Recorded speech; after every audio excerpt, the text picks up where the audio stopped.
Hello friends, स्वागत है आपका आपके अपने यूट्यूब चैनल जमरे एजुकेशन पॉइंट में। आज हम लेके आए हैं माइक्रोबायोलॉजी का नेक्स्ट टॉपिक स्टेरिलाइजेशन। ठीक है, जो भी स्टूडेंट हमने लिंक में व्हाट्सअप लिंक डाली है डिस्क्रिप्शन में, तो जैसे कि नोट्स वगैरह या कुछ भी इम्पोर्टेंट्स जो टिक्स है, ओके, इम्पोर्टेंट्स जो पॉइंट है वो हम व्हाट्सअप ग्रुप में शेयर करते हैं, ताकि क्योंकि यहाँ पर पीडीएफ तो यहाँ पर नहीं शेयर हो सकता है, इसलिए अगर जिसको भी जुड़ना है तो व्हाट्सअप ग्रुप में जुड़ सकते हैं। ओके, ताकि आपको कुछ इम्पोर्टेंट्स मिल सके और आपको आपकी प्रिपरेशन के लिए हेल्प हो सके। तो आज हम स्टार्ट करते हैं स्टेरिलाइजेशन। ओके, तो स्टेरिलाइजेशन में हम पढ़ने वाले हैं फिजिकल मेथड। तो क्योंकि स्टेरिलाइजेशन एक बहुत बड़ा टॉपिक है, तो एक ही लेक्चर में कवर करना पॉसिबल नहीं है, इसलिए हम उसको दो पार्ट्स में डिवाइडेड करते हैं। तो हम फिजिकल आज कंप्लीट करते हैं। ओके, नेक्स्ट पार्ट में हम लोग केमिकल या डिसइंफेक्शन पढ़ेंगे।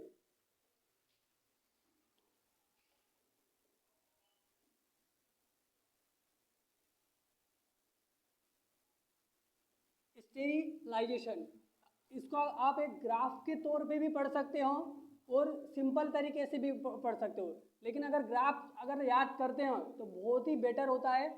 तो मैं एक इसका ग्राफ ड्रॉ करूँगा।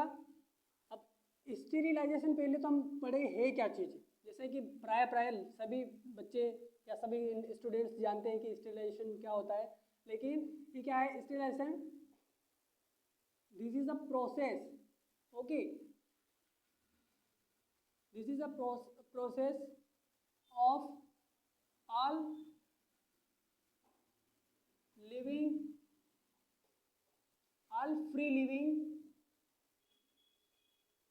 of pathogen to kill, remove and destroy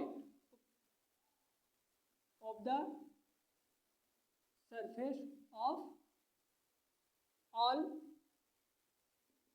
articles. Okay, तो जितने भी हमारे मेडिकल फील्ड में या स्टेरिलाइजेशन हम सभी फील्ड में यूज़ करते हैं प्राय। ओके, क्योंकि माइक्रोबायोलॉजी ही इतने एक इम्पोर्टेंट जो सब्जेक्ट हैं जो बहुत ही हेल्पफुल होता है।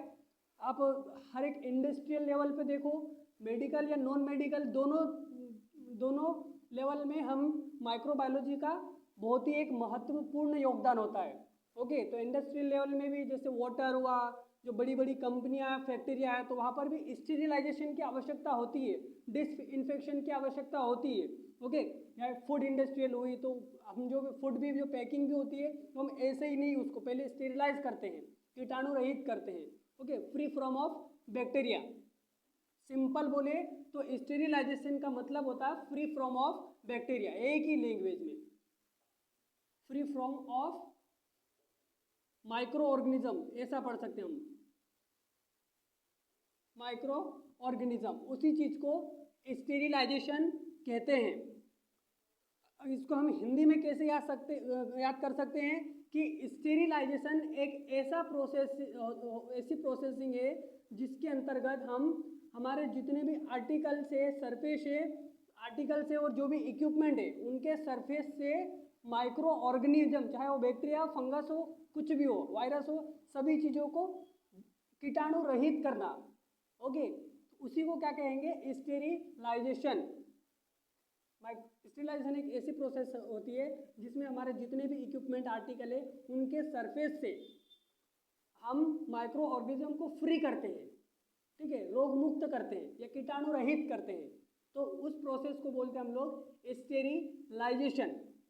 इसी के अंदर हम डिसइंफेक्शंस भी पढ़ते हैं। ओके, तो डिसइंफेक्शन में हम डिसइंफेक्शन में एक वेरिएशन हो जाएगा, वो भी हमारी एक ऐसी प्रोसेसिंग है जो माइक्रो ऑर्गेनिज्म को किल तो करती है, काफ़ी हद तक रिमूव एंड डिस्ट्रॉय भी करती है, ये सारी चीज़ें करती है। लेकिन एक ही उसमें चीज़, एक कमी रह जाती है डिसइंफेक्शन में, कि वो जो एंडोस्पर्म है, एंडोस्पोर्स है, उसको वो क्या करती है? वो किल नहीं कर पाती है, नॉट किल्ड। ओके, जो इंडोस्पोर्स है वो, क्योंकि जो स्पोर फॉर्मिंग बैक्टीरिया कुल मिला के उनको वो किल नहीं कर सकती है।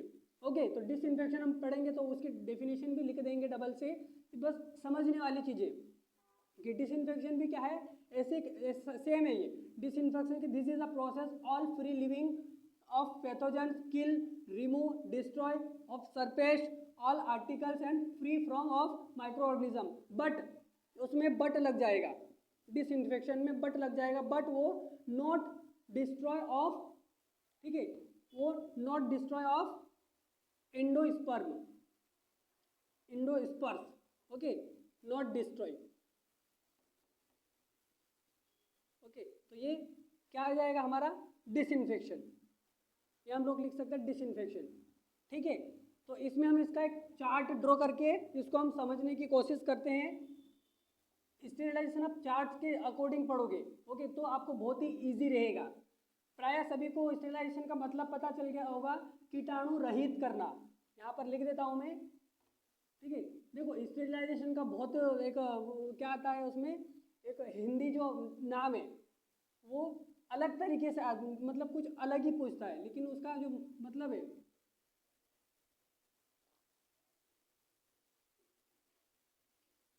कीटाणु रहित, मतलब ऐसी कोई भी चीज़ है जहाँ पर कीटाणु नहीं हो, उनको वो पूरी तरीके से नष्ट है। ओके,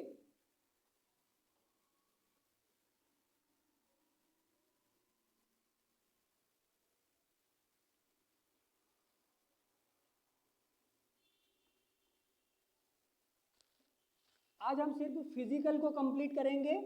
वैसे तो ये 2 टाइप्स का होता है। ओके,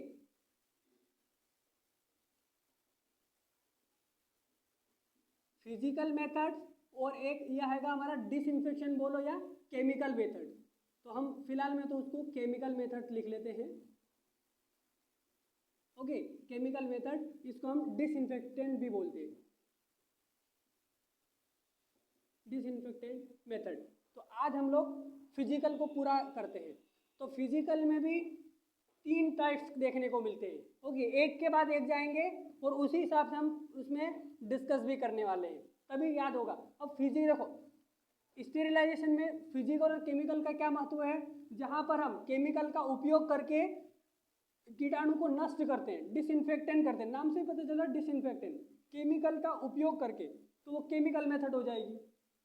हम कोई भी केमिकल, जैसे कि हम किसी हमारा मोबाइल को भी हम क्या करते हैं, वो एक लाइजोल से या अल्को स्प्रिट से हम उसको क्लीन करते हैं, साफ करते हैं, रफ करते हैं, तो वो भी क्या एक टेक्निक है। ओके, हम जो आटा छानते हैं, जो हम आटा जैसे रोटी बनाते हैं ना, तो रोटी बनाने के लिए आटा छानते हैं, तो वो भी एक स्टेरिलाइजेशन में ही आता है, फिल्ट्रेशन। हम उस आटे को छानते हैं तो क्या उसकी जो डस्ट पार्टिकल है, ओके, वो क्या करते हैं, हम लोग सेपरेट करते हैं, तो वो भी एक हमारी स्टेरिलाइजेशन प्रोसेस ही है। हम लोग जो चाय छानते हैं, छन्नी करते हैं, वो भी क्या हो रहा है, वो भी स्टेरिलाइजेशन है, क्योंकि जो उसमें डस्ट पार्टिकल से या जो पत्ती है तो वो फिल्टर हो रही है। ऐसी बहुत सारी चीज़ें हैं। ओके, मेडिकल फील्ड में जैसे हम लोग सॉल्यूशंस बनाते हैं, उसको फिल्टर करते हैं, तो वो भी एक स्टेरिलाइजेशन है। तो वो इस तरीके से हमें पढ़ना है, हर चीज़ में ऑलमोस्ट स्टेरिलाइजेशन का यूज़ हम लोग करते हैं। ठीक है, तो पढ़ने वाले हैं फिजिकल मेथड्स में 3 टाइप से। ओके, सबसे पहले तो हीट। ओके, हीट, कोई भी चीज़ों को हम गर्म करके, ठीक है, हीट के माध्यम से एक टेम्परेचर प्रोवाइड करके उसको स्टेरिलाइज कर रहे, कीटाणु रहित कर रहे, वो किस में आएगा, हीट मेथड में। ओके, नेक्स्ट है फिल्ट्रेशन। जस्ट अभी मैंने बताया ना कि हम आटा जो छानते हैं वो भी एक प्रकार का स्टेरिलाइजेशन ही कहलाता है। वो किस में पढ़ते हैं हम लोग, फिल्ट्रेशन में। हम डिस्कस करेंगे कि इसमें और क्या क्या चीज़ें पढ़ने वाले हैं, बट जो मेन चीज़ें समझ में आना चाहिए। बाकी बहुत सारा पढ़ने से या पढ़ाने से कोई मतलब नहीं है, आपको अच्छे से समझ में, मतलब मोटा मोटा ही सही, लेकिन समझ में आना चाहिए कि हीट में क्या चीज़ पढ़ने वाले फिल्ट्रेशन में। और एक होता हमारा रेडिएशन। ओके, अब जो हीट है इसका अपने को मतलब पता होना चाहिए कि ऐसी चीज़ें, कोई भी चीज़ सपोज कर लो आप, ठीक है, कोई भी चीज़ सपोज कर लो, तो हम कोई भी चीज़ को देखो, कोई भी हम खाना भी खाते हैं तो उसको गर्म करते हैं। क्यों गर्म करते हैं, ताकि उसके अंदर जो बैक्टीरिया है वो मर जाए। ठीक है, ठंडा खाना हम लोग गर्म करके खाते हैं, हालांकि टेस्ट के लिए भी करते हैं, लेकिन ऑलमोस्ट हमारे दिमाग में क्या होता है कि अरे बहुत देर का रखा हुआ है, इसको हम गर्म करते हैं ताकि उसके अंदर जो कीटाणु है वो मर जाए। तो वो क्या हो जाएगा, हीट कर रहे, स्टेरिलाइज कर रहे ना एक प्रकार का, तो वो हीट मेथड में आएगा। फिल्ट्रेशन में कोई भी, जैसे कि वैक्सीन, मेडिकल फील्ड की हम लोग बात करते हैं, वैक्सीन्स बनाते हैं, ओके, तो उनको क्या करना होता है, फिल्टर। अब बहुत सारे उसमें केमिकल्स मिलाएंगे, हालांकि केमिकल्स मिला के वो पाउडर फॉर्म में होगा, उसको लिक्विड फॉर्म में करेंगे, तो हम उसको पोरिंग करेंगे, तो कुछ मात्रा में क्या होंगे, किसी भी चीज़ को हम 2 या 2 से अधिक चीज़ों को मिलाएंगे तो उसमें कुछ डस्ट पार्टिकल तो मिलते हैं ना। जैसे चाय पत्ती भी हम लोग पीते हैं, चाय भी पीते हैं, दूध भी मिलाते हैं, लेकिन हमें उसमें क्या करते हैं, उसको फिल्टर करना होता है। तो इसी वैक्सीन भी है, वैक्सीन क्या है, लिक्विड फॉर्म में, तो वो भी किसी सॉलिड फॉर्म से मिलकर बनी होगी, तो क्या करते हैं, उसको भी हम लोग फिल्टर करते हैं। ओके, वैक्सीन हुआ या कोई सिरप हुआ, ठीक है, तो वो उनको क्या करना होता है, वो भी ऐसे ही नहीं बन जाती, उसको भी फिल्टर छानना पड़ता है। तो वो किस में करेंगे, किस स्टेरिलाइजेशन में आएगा, फिल्टर स्टेरिलाइजेशन। रेडिएशन, देखो अब बहुत सारी जो ऐसी चीज़ें होती है, जैसे रेडिएशन मतलब रेस, किरणें। रेडिएशन में क्या आने वाली है, किरणें, जितनी भी हमारी गामा, एक्सरे, यूवी रेज, ठीक है, यूवी रेज, एक्स रेज, ठीक है,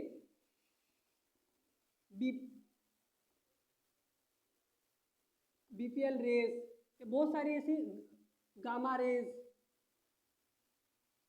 ये है।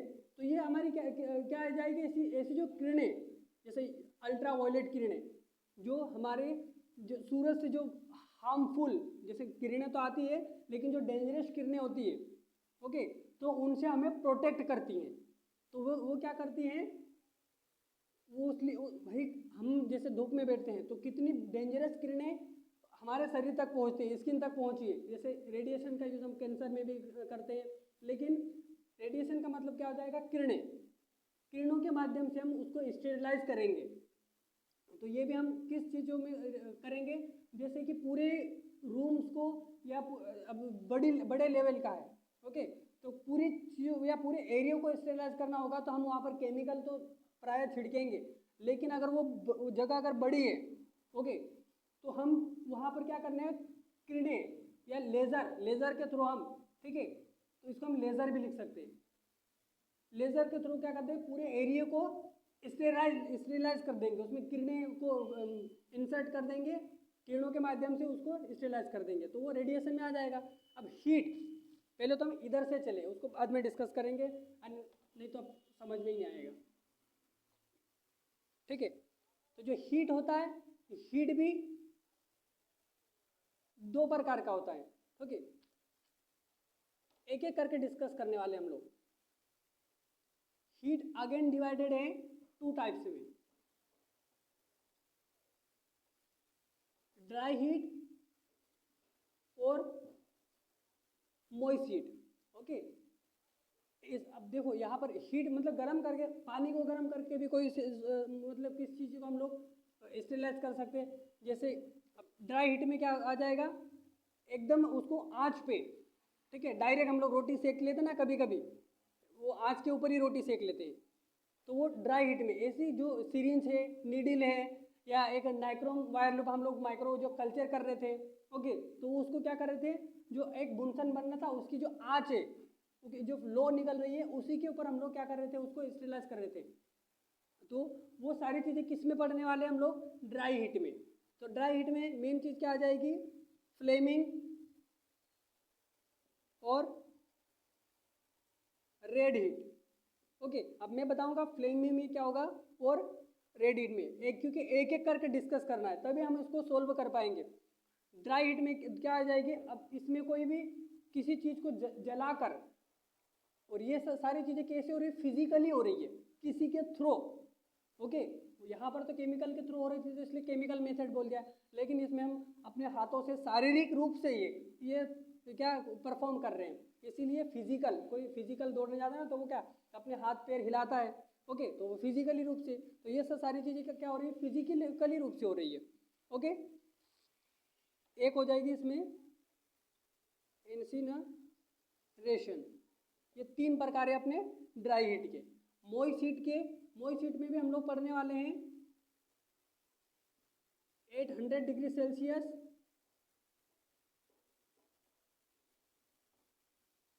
सॉरी इस तरीके से पढ़ चलेगा, below 100 degree Celsius and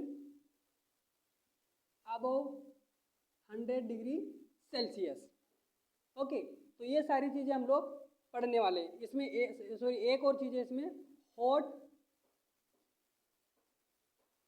air oven, क्योंकि ये बहुत बड़ा डायग्राम है। ओके, इसका बहुत बड़ा चार्ट है, तो ये सारी चीज़ें हैं। ओके, अब 800 डिग्री सेल्सियस में क्या आने वाला हमारा, बॉइलिंग, इसमें हम लोग बॉइलिंग पढ़ेंगे। अब बिलो, ठीक है, बिलो 100 डिग्री सेल्सियस में तो वो क्या आएगा हमारा,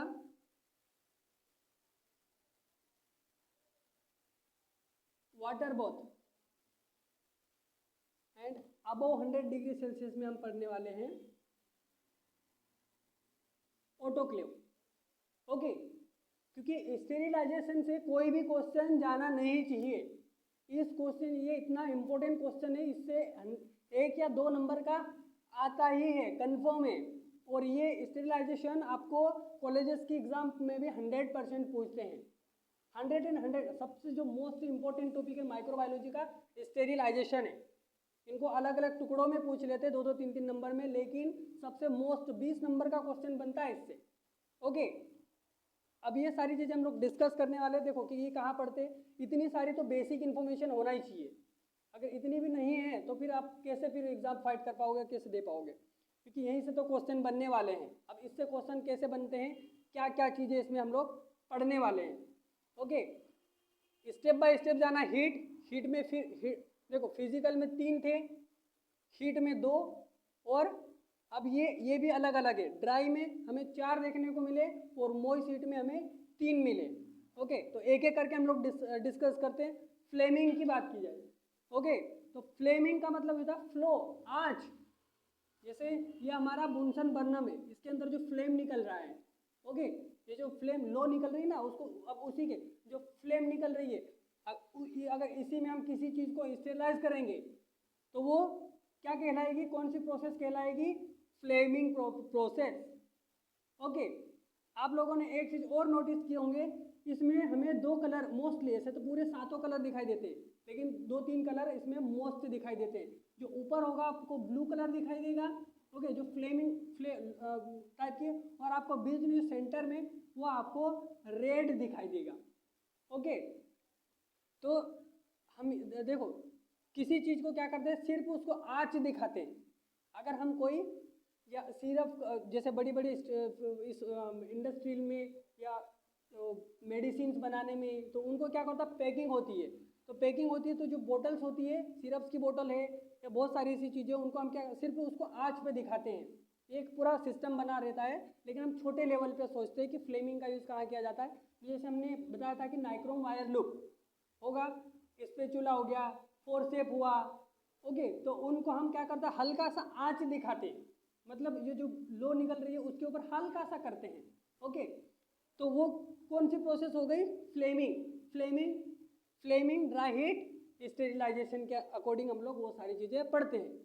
ओके, और अगर उसी चीज़ों को होल्ड करके, जैसे अब क्या होता है माइक्रोबायोलॉजी में, जब कल्चर मीडिया करते हैं तो जो नाइक्रोम वायर लूप होता है उसको, या सीरिंज होती है, सीरिंज को भी हम सिर्फ गर्म करके छोड़ते नहीं, उसको क्या करते हैं, पूरी रेड हीट में उसको पूरी जला देते हैं।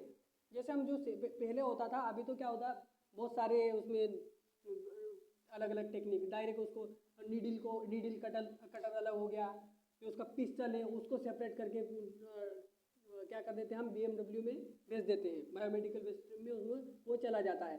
लेकिन क्योंकि पढ़ना तो हमें पड़ेगा, इसके एग्जाम पर तो पढ़ना ही पड़ेगा, क्योंकि हमें इसी चीज़ों से क्वेश्चन आते हैं। भले जमाना मॉडर्न हो गया तो क्या होगा, लेकिन जो पढ़ाई है वो अभी भी बहुत पीछे चल रही है, क्वेश्चन बहुत पीछे तरीके से ही आते हैं।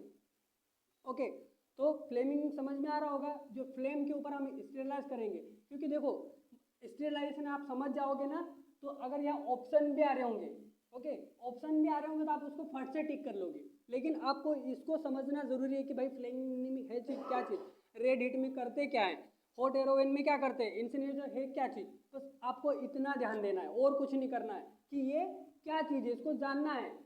लॉजिक तो आप लगा ही लोगे। ओके, और रेड हीट में क्या करेंगे, उस सीरीज को या नाइक्रोम वायर लूप को क्या करते हैं हम लोग, पूरा होल्ड करके रखते हैं। तो वो होल्ड करने पे आप देखा होगा पूरा लाल लाल हो जाता है, एकदम रेड दिखाई देता है। ओके, तो रेड दिखाई देगा मतलब वो रेड हीट हो गया। अब वो स्टेरिलाइज भी हो रहा है तो वो किस में आ जाएगा, हमारा रेड हीट स्टेरिलाइजेशन में।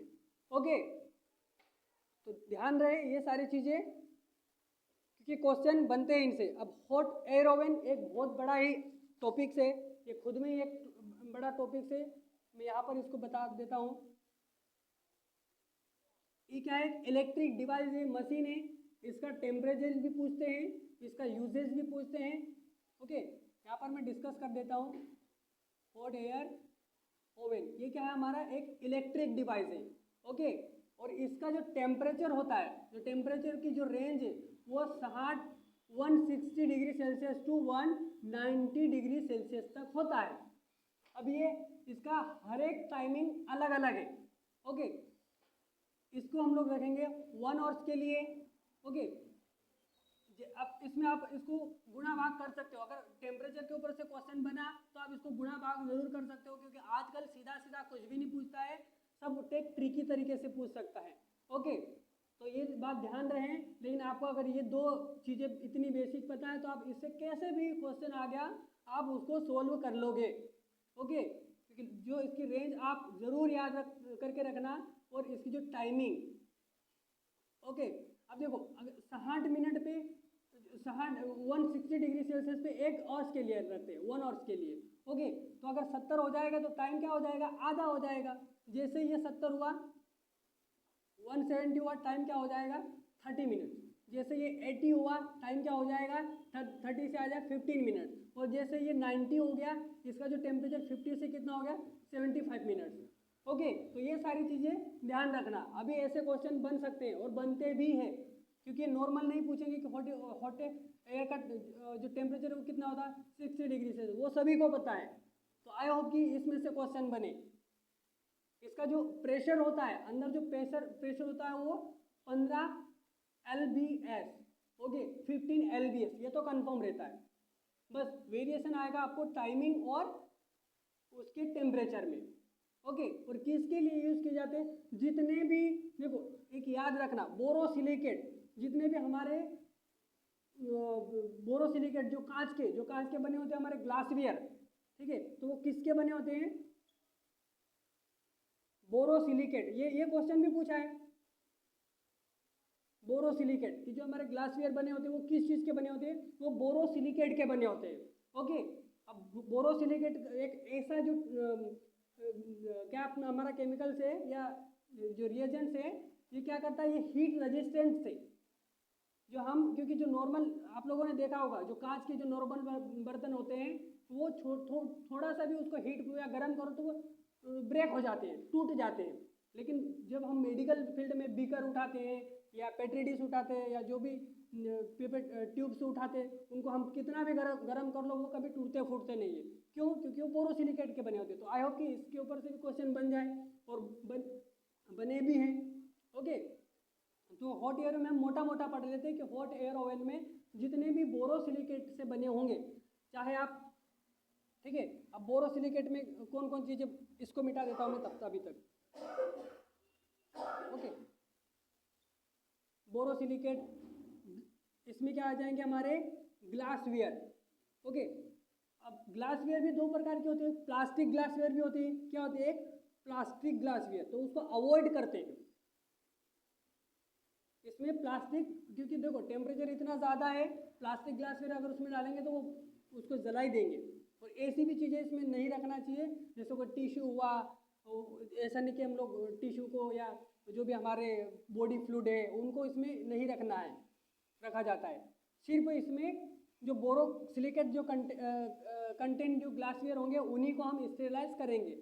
जैसे बीकर, बहुत सारे इंस्ट्रूमेंट्स हैं, बीकर है, सिलेंडर है, measuring cylinder, okay, petri dish है, तो आप लोग जानते हो उसमें कि जो बोरोसिलिकेट ग्लासवेयर की अगर बात आ गई तो जितने सिर्फ ठीक है बोरोसिलिकेट बने वाले glassware, do not plastic glassware. Okay, तो उसमें ज़्यादा टाइम वेस्ट करने की ज़रूरत नहीं है, सभी लोग जानते हैं कि ग्लासवेयर में क्या है, सभी लोग देखे भी होंगे। ओके, तो वो सारे किस में हम लोग करेंगे, हॉट एयर ओवन में। यही इसकी खासियत है कि ये एक इलेक्ट्रिक डिवाइस है, इतना टेम्परेचर होगा। ओके, और इस अकॉर्डिंग उसके टेम्परेचर मेंटेन करेंगे और बोरोसिलिकेट ग्लासवेयर का यूज़ हम लोग स्टेरिलाइज करने के लिए हॉट एयर ओवन का यूज़ करेंगे। ओके, अब जो इंसिनेटर है, ठीक है, इंसिनेटर, अब बस आप पेन कॉपी लेके बैठे रहो, आपको कहीं जाने की ज़रूरत नहीं है। माइक्रोबायोलॉजी में तो हमने इतना अब खुद से भी प्रोमिस किया है कि बच्चों को हमें 100% देना है। माइक्रोबायोलॉजी से एक भी क्वेश्चन जाना नहीं चाहिए, या जो भी माइक्रोबायोलॉजी के जो लेक्चर देखेगा उस लेक्चर से आपको बेनिफिट ही होना है, चाहे कोई से भी लेवल को, कॉलेजेस लेवल हो या कॉम्पिटिटिव लेवल का हो। इंसिनेशन,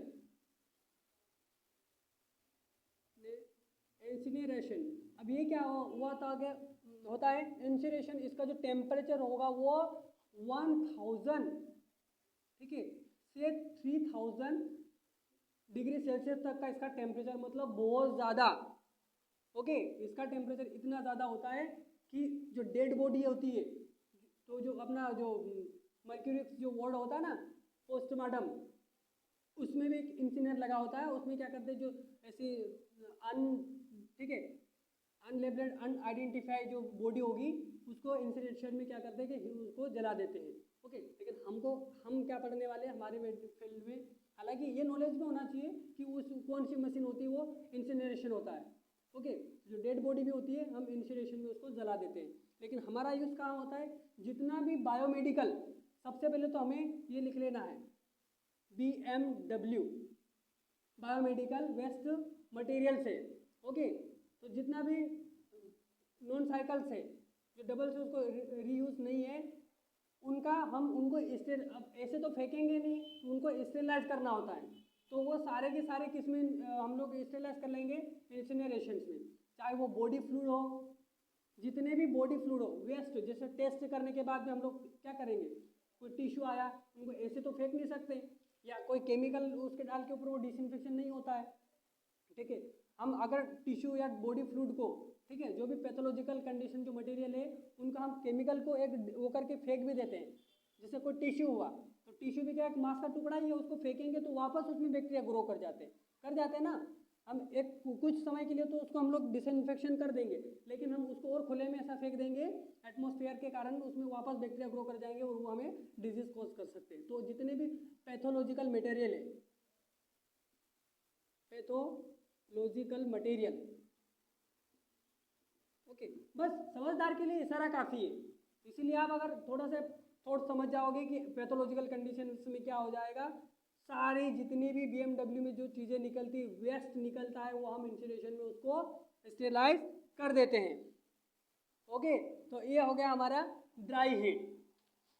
ओके, देखो चारों तरह से क्वेश्चन पूछ सकते हैं, बन सकते हैं, क्योंकि ये माइक्रो है भाई साहब। माइक्रो में हमें बहुत ही चारों तरफ से तैयारी करके रखनी होगी, किसी तरीके से भी क्वेश्चन पूछ सकता है, लेकिन क्वेश्चन वेस्ट नहीं जाना चाहिए। ओके, इंसिनेशन का आयोग कि सभी को समझ में आया होगा। तो समझने वाली बात ही क्या है, इसमें जितने भी वेस्ट मटेरियल, पैथोलॉजिकल मटेरियल, चाहे वो टिश्यू फ्लूइड हुआ, अब यहाँ एक एक लिखने की आवश्यकता नहीं है।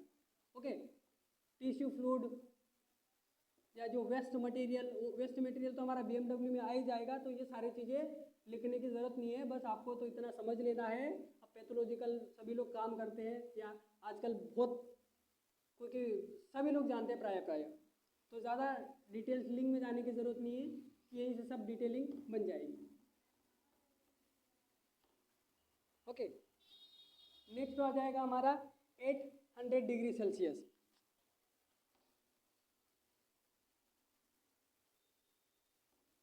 सॉरी, इसमें कुछ चीज़ें मिसिंग हुई थी, जो 8 डिग्री सेल्सियस से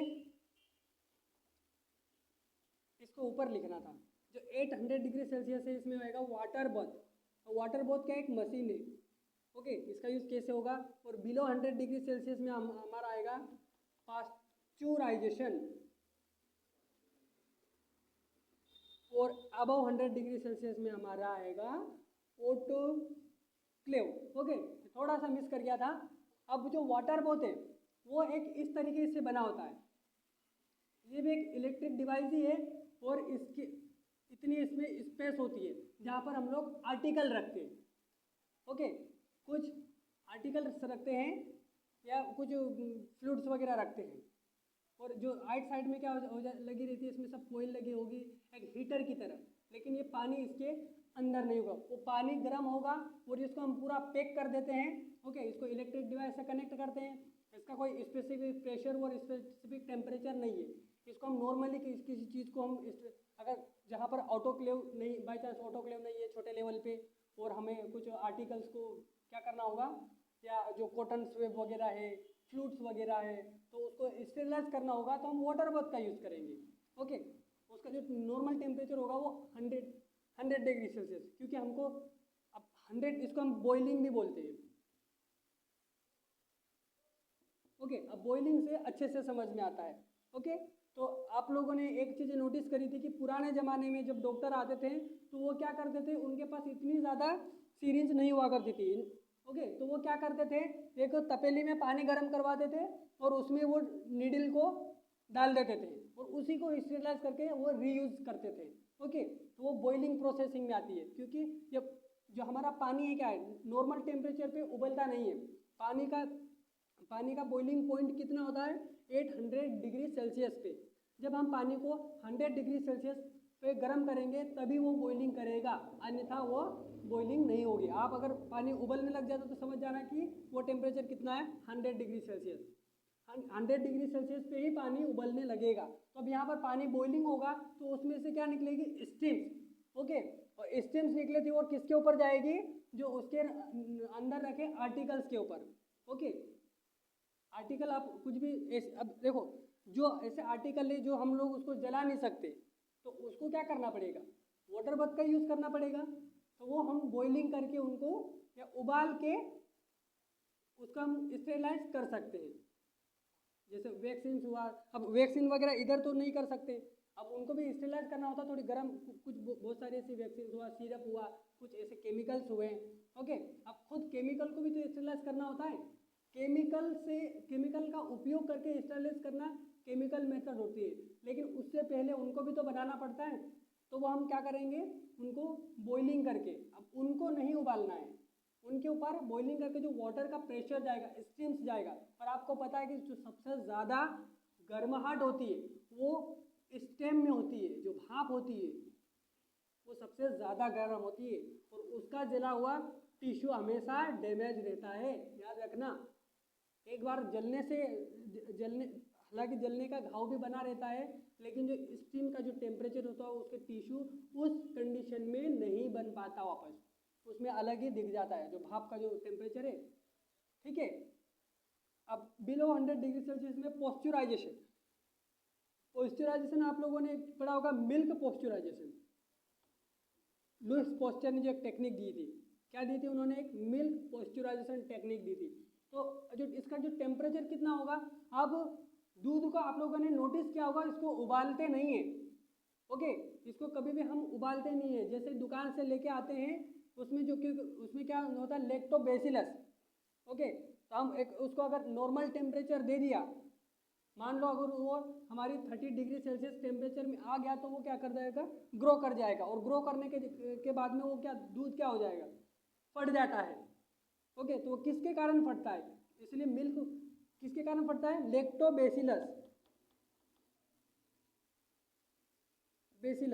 ओके, और अगर उसमें एसिड भी होता है, अब वो लैक्टोबैसिलेट हो जाता है, फट जाता है, उसमें खट्टापन कहाँ से आता है, वो एसिड से आता है। क्योंकि हम लोगों ने पढ़ा था जो बेस होता है वो कड़वा होता है, जो एसिड होता है वो खट्टा होता है, ऐसा पढ़ा था। तो इसमें लैक्टिक एसिड भी तो होता है, लैक्टिक एसिड। तो बहुत सारी ऐसी और भी चीज़ अच्छी अच्छी बातें हैं, लेकिन हम यहाँ पर डिस्कस नहीं करेंगे। ठीक है, इतना कुछ बेसिक हम लोग उसमें याद रखने की कोशिश करेंगे कि मिल्क में क्या होता है, लैक्टोबैसिलस। ये सभी को पता होगा, या नहीं भी पता होगा तो अभी पता हो गया होगा। लैक्टिक एसिड भी होता है उसमें, इसके कारण दूध खट्टा होता है, और क्योंकि अब एसिड बोल दिया तो क्या हो, बेस, ओ सॉरी एसिड और बेस क्या होता है, कड़वा होता है, जो हम लोग पुराने कक्षाओं में पढ़ चुके हैं। ओके, तो लैक्टोबैसिलस को क्या डिस्ट्रॉय करने के लिए, ओके, क्योंकि इससे दूध को भी तो स्टेरिलाइज करना होता है, उसके बाद हम उसको ठंडा करके रख दो, फिर क्या हो जाएगा, जो लैक्टोबैसिलस क्या हो जाएगा, वो किल हो जाएगा। ओके, वो किल जरूर हुआ है, लेकिन वो पूरी तरीके से भी किल नहीं होता है, क्योंकि और ज़्यादा हम दूध को अगर खुले में रख देंगे तो और उसमें बैक्टीरिया ग्रोथ कर लेते हैं एटमॉस्फेयर के कारण। तो इसलिए हम मिल्क पॉस्चराइजेशन करते हैं। मिल्क पॉस्चराइजेशन में क्या करते हैं, एक ऑप्टिमम टेम्परेचर देते हैं उसको। ऑप्टिमम टेम्परेचर इतना नहीं कि वो उबलने लग जाए।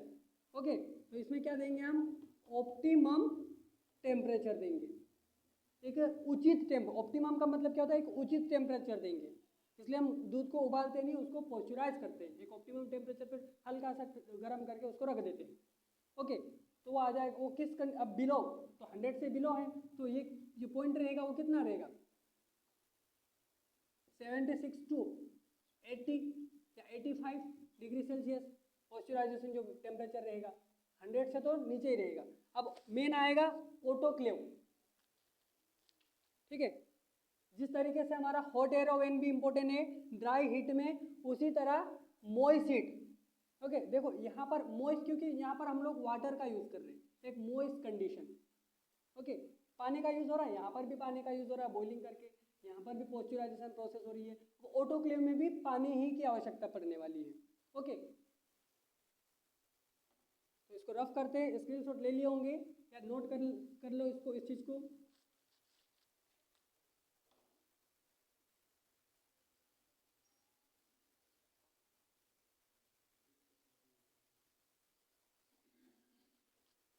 ठीक है, अब हम लोग पढ़ेंगे अबव 100 डिग्री सेल्सियस। अब अबव बोल दिया तो इसमें क्या हम लोग क्या पढ़ रहे हैं, ऑटोक्लेव। ऑटोक्लेव क्या है, सेम ये हॉरिजेंटल में भी होती है, लेंसेट में भी होती है। ओके, ये ठीक है, ये हॉरिजेंटल भी होती है और ये सेब में भी होती है। अब ये भी क्या है, एक प्रकार की मशीन है, इलेक्ट्रिक डिवाइस है। अब इसमें जितने भी ओटी के इंस्ट्रूमेंट है या कल्चर मीडिया है, ओके, तो बाकी चीज़ों में तो हम उसको स्टेरलाइज नहीं कर सकते, लेकिन जैसे गाउन्स वगैरह होता है, एप्रॉन्स वगैरह होते हैं, तो बाकी जो देखो उनको धो देंगे तो वो क्लीन होंगे, स्टेरिलाइज नहीं होंगे। ओके, जितने भी हॉस्पिटल के जो क्लॉथ्स है, वियरिंग क्लॉथ्स है, वो उनको वॉश करने पे वो क्या होते हैं, क्लीन होते हैं, डू नॉट स्टेरिलाइज। ओके, तो उनको स्टेरिलाइज करने के लिए बाकी विधियों से उनको जला तो नहीं सकते, क्योंकि हॉट एयर में जाएंगे तो ऐसे ही जल जाएंगे, तो बाकी क्या केमिकल भी नहीं छिड़क सकते, वो जला देंगे। तो इन चीज़ों को स्टेरिलाइज करने के लिए किसका यूज़ किया जाता है, ऑटोक्लेव का। ठीक है, तो ऑटोक्लेव में क्या क्या यूज़ होने वाली है, जितने भी हॉस्पिटल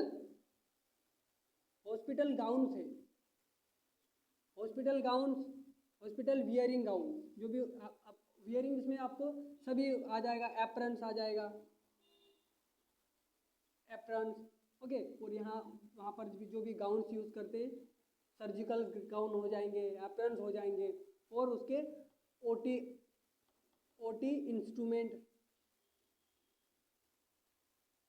इंस्ट्रूमेंट, ओके,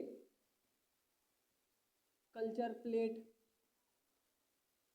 ठीक है, तो ये सारी चीज़ों को क्या क्या करना होता है, ऑटोक्लेव के थ्रू स्टेरिलाइज करते हैं। इनका यूज़ करने के लिए हम ऑटोक्लेव करते हैं। अब ऑटोक्लेव कैसा काम करता है, सेम हॉट एयर ओवन के, लेकिन हॉट एयर ओवन में क्या हो जाता है, डायरेक्ट हम इलेक्ट्रिसिटी से कनेक्ट करके वो चला देंगे, लेकिन इसमें क्या करेंगे, जैसे इस तरीके से, तो इसमें क्या होगा, अब सॉरी, जो एक और ध्यान रखना कि जो हॉट एयर ओवन है, जो हम लोग घर में जो बाटी बनाते हैं, बाटी सेकते ओवन यूज़ करते हैं, ओवन उसी के प्रिंसिपल पे काम करता है ये।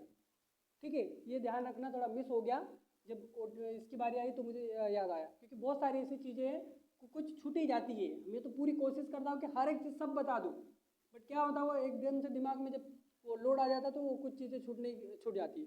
तो जो ओवन होता है, ओवन नाम से ही आपको पता चल रहा है, जैसे आप लोगों ने सबके घर में बाटी बनती होगी, बाटी सब ने खाई होगी, तो बाटी कैसे बनती है, उसमें प्लेटें लगी होती है, उसके ऊपर हम बाटी रखते हैं, उसको ढक देते हैं, उसके ऊपर वो प्रेशर पड़ता है, तो प्रेशर के कारण ही देखो गर्म हवा आती है, नीचे से क्या आती है, आग जलती है, गर्म हवा आती है, हॉट एयर, गर्म हवा आती है, और ऊपर से एक ढक्कन होता है, तो उसको क्या कर देता है, वो गर्म हवा उसी में बंद हो जाती है और वो प्रेशर के कारण हमारी बाटी पक जाती है। तो ऐसे ही हमारे इंस्ट्रूमेंट भी काम स्टेरिलाइज होते हैं।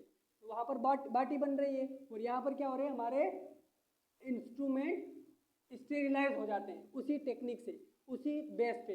अब जो ऑटोक्लेव है, ऑटोक्लेव सेम काम करता है, हर घर में मिलेगा आपको ये देखने को ऑटोक्लेव, लेकिन वो किस यूज में, प्रेशर कुकर।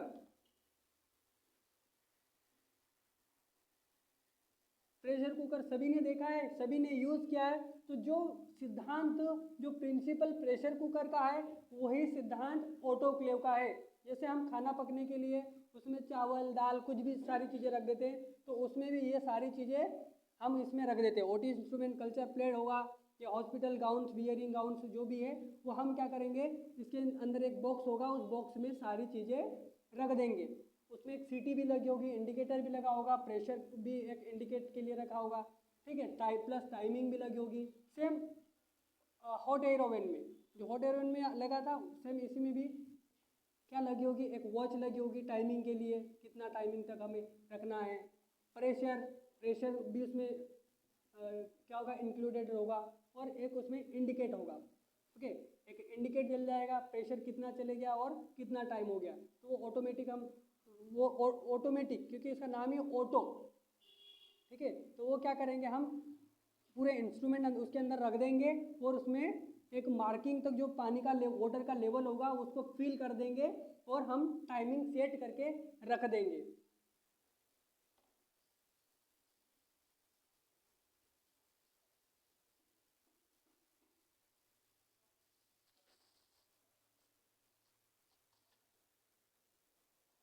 और उसका जो नॉर्मल टेम्परेचर है, ओके, तो वो कितना आएगा, 150, 121,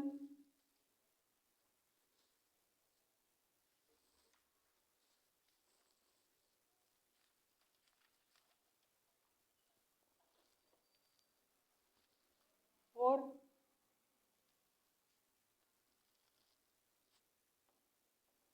134। ओके, ये इसका क्या है, हमारा टेम्परेचर, ठीक है। अब होल्डिंग टाइम एच टी कितनी होने वाली है इसकी, ओके, तो मिनिमम हम इनको कितना ऑटो क्लेविंग करते हैं 1 आवर्स के लिए, ओके। तो इसका अलग अलग, जब इसका जो मेन टेम्परेचर होता है 121 डिग्री सेल्सियस, ओके। तो जैसे जैसे टेम्परेचर बढ़ाएंगे टाइम वैसा कम होते जाएगा।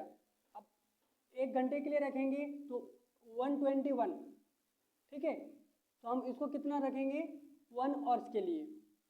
लेकिन हम इनका अगर टाइम टेम्परेचर अगर कम कर रहे तो टाइम क्या हो जाएगा, बढ़ जाएगा, ओके। तो जैसे हॉट एयर ओवन का जो टेम्परेचर कैसे मेंटेन कर रहे थे हम लोग, कैसे बढ़ रहे थे, सेम ऐसा उसकी प्रोसीजर भी वैसी होगी। अगर 134 कर देंगे तो ये और इसका आधा हो जाएगा। ये इसका 10-10 मिनट का उसमें फ़र्क पड़ जाता है। जब हम यूनिट चेंज कर टेम्परेचर बढ़ाते हैं तो सीधा वो आधा हो जाता है, ओके। तो उसी प्रकार हम लोग इसमें अगर इसको और ज़्यादा टेम्परेचर देंगे 140 कर देंगे तो ये 15 मिनट्स में हो जाएगा, ओके। तो इसका जो टेम्परेचर होगा 160 तक उसका हाई होता है, इसके ज़्यादा वो टेम्परेचर नहीं होता है, ठीक है।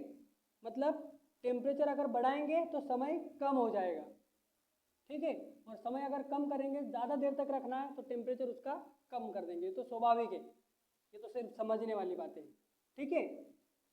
तो ये रहा हमारा फिजिकल मेथड, इसको अच्छे से एक बार रिवाइज कर लेना, ठीक है, ध्यान से देखना, तो ये आपको समझ में आएगा एक एक चीज़ स्टेप बाय स्टेप।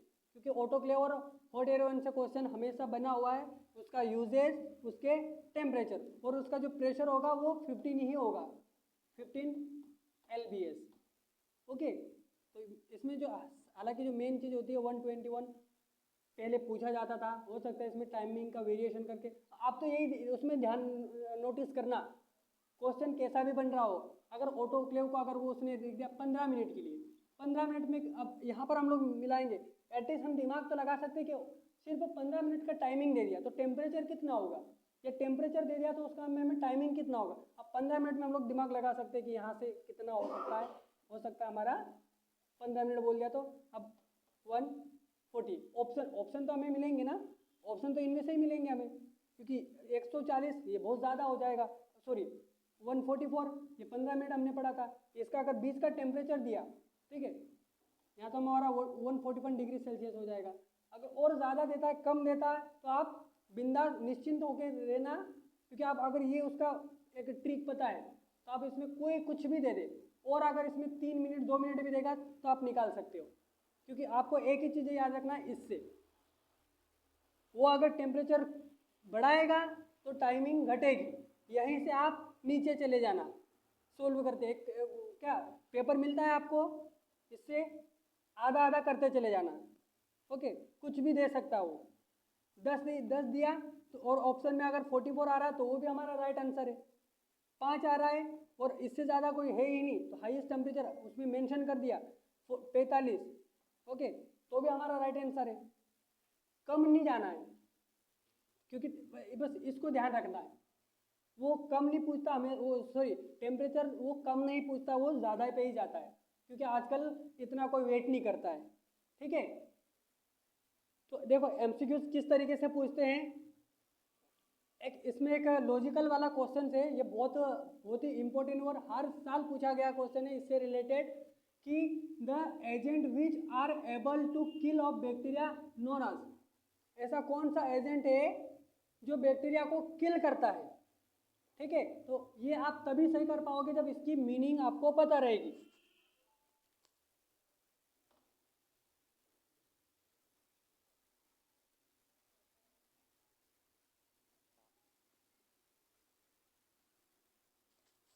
हमें चारों ऑप्शन याद रखना है।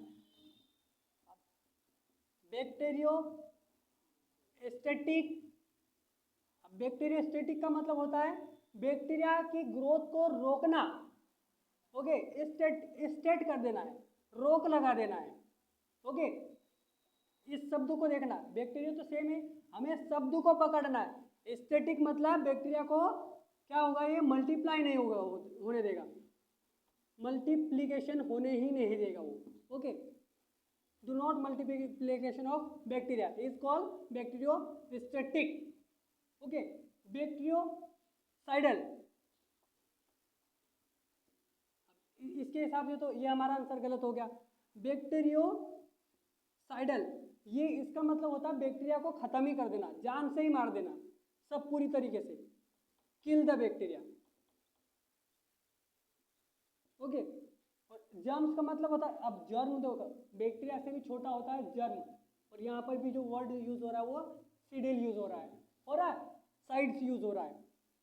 अब देखो जर्म्स मतलब होता है बैक्टीरिया से भी छोटा, बारीक हो सकता है, कोई भी जर्म्स हो सकता है, हालांकि बैक्टीरिया ये बैक्टीरिया का नाम है, जर्म्स भी कोई भी माइक्रो ऑर्गेनिज्म हो सकता है, लेकिन इसमें भी क्या हो रहा है, साइड्स यूज हो रहा है, साइड, क्योंकि हमें नाम से पकड़ना है। तो क्या हो रहा है, जर्म सीडीज, मतलब यहाँ पर भी तो ये भी तो खत्म हो रहा है। ओके, ये भी बैक्टीरिया को ही खत्म कर रहा है, इसी का तो नाम है, तो ये भी हमारा आंसर हो सकता है, ये भी आंसर हो सकता है, तो हमारा आंसर क्या आएगा इसमें से, बोथ। ठीक है, both is the right answer, C. ठीक, क्योंकि इसमें से देखो अगर कम तरीके से अगर पढ़ोगे, इसका मतलब नहीं पता रहेगा, तो ऑलमोस्ट स्टूडेंट्स बैक्टीरियोसिडल करके आ जाएंगे, क्योंकि इसका अगर मतलब नहीं, अगर इसका मतलब पता है तो आप बोथ कर दोगे। ठीक है, अगर कोई तुक्का लगाना चाहो तो ही सही चले जाएगा, लेकिन तुक्के के ऊपर मत डिपेंड करना। Okay, method of sterilization animals pathological materials are destroy, वही बात आएगी। और ये क्वेश्चन तो पिछली बार में भी इसको ट्रिकी तरीके से पूछा गया क्वेश्चन है ये, और ऐसे भी पूछे भी जाएंगे। अब पिछली बार क्या हॉस्पिटल का जो मटेरियल है वो किस टेक्निक से हम उसको डिस्ट्रॉय करेंगे। ठीक है, तो फ्लेमिंग में हम लोग क्या करते हैं, स्टेरिलाइज करेंगे, ना कि हम पैथोलॉजिकल मटेरियल को करते हैं। पॉस्चराइजेशन, ये तो मिल्क पॉस्चराइजेशन है।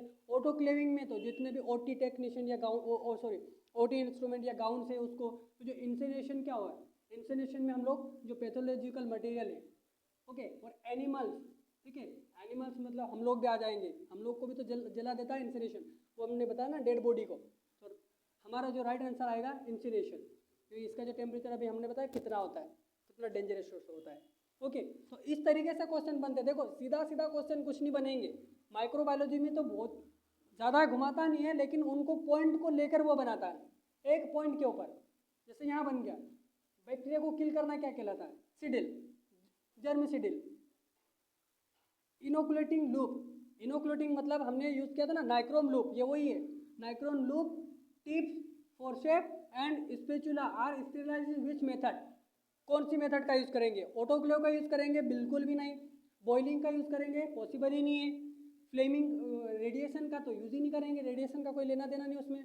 ओके, और फ्लेमिंग, तो इसका जो हम ये सारी फोर्सेप को क्या, फोर्सेप और लूप और टिप्स को, स्पेचुला को कहाँ से स्टेरिलाइज करेंगे? फ्लेमिंग से। ओके, ध्यान रखियो।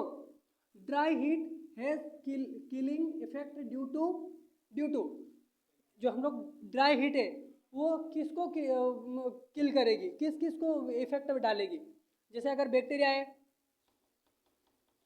ओके, ड्राई हीट की बात हो रही है, बैक्टीरिया है तो बैक्टीरिया के अंदर क्या होगा? प्रोटीन भी होगा, बिल्कुल होगा प्रोटीन। इलेक्ट्रोलाइट्स भी होगा, बिल्कुल होगा।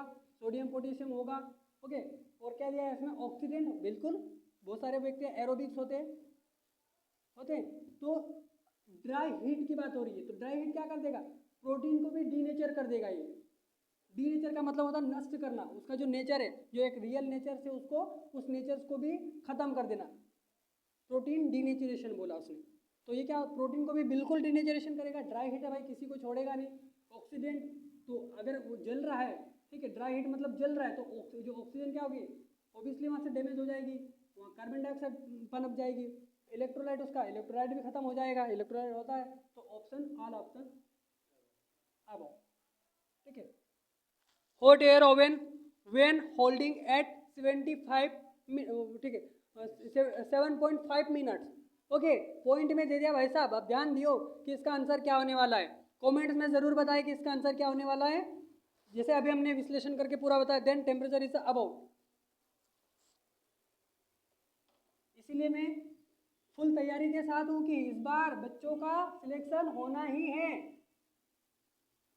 इस बार सीट भी अच्छी है और मौका भी अच्छा है, इसलिए इस बार सिलेक्शन तो होना है, पक्का डन है। ओके, तो हमने क्या बताया? हॉट एयर का जो टेम्परेचर होता है 60 to 90 डिग्री सेल्सियस बताया है। और भाई साहब इसमें कितने टाइमिंग दिया हमने? 1 और दिया था। कम करते जाओ, टेम्परेचर बढ़ाओ, टाइमिंग आधा और बढ़ा दो, फिर टाइमिंग आधा, ओके, फिर और बढ़ा दो, टाइमिंग कितना हो जाएगा? आधा। हो गया मिनट्स, राइट आंसर निकल आया। ऐसे हमें ऑटोक्लेव का भी करना है, ठीक है। तो इसमें राइट आंसर तो आपको मिल ही क्या होगा? ये उसका ऑप्टिमम टेम्परेचर है, नॉर्मल टेम्परेचर 260 तो बहुत ही ज़्यादा है, इतना तो होगा ही नहीं। और इसमें क्या होगा? इसके लिए तो हमें 2 घंटे तक रखना पड़ेगा, 2 आवर्स के लिए रखना पड़ेगा, और ये हमारा रहेगा राइट आंसर। तो इसी तरीके से हमें पढ़ना है माइक्रोबायोलॉजी, अच्छे से पढ़ना है, ठीक है, क्योंकि यहीं से क्वेश्चन बन रहे हैं और ऐसे भी बनेंगे। तो आई होप कि टॉपिक अच्छे से समझ में आ रहा होगा, तो लाइक करना, ठीक है। ऐसे हम मज़ेदार अगला पार्ट्स भी लेके आने वाले हैं स्टेरिलाइजेशन का, इसीलिए चैनल को सब्सक्राइब कर लो और बेल आइकन दबा देना ताकि आपको नोटिफिकेशन मिल सके, आपको सर्च नहीं करना पड़ेगा इसलिए। और ये सारी चीज़ें कमेंट्स में ज़रूर बताना है कि किस तरीके का आपको एक्सपीरियंस मिल रहा है, ठीक है। हमारी तरफ से पूरा 100% रहेगा, और भी कोशिश है कि 101% देंगे। माइक्रोबायोलॉजी से कोई भी ऑब्जेक्टिव आपका मिस नहीं होना चाहिए, ठीक है। तो जुड़े रहे हमारी चैनल के साथ, धन्यवाद।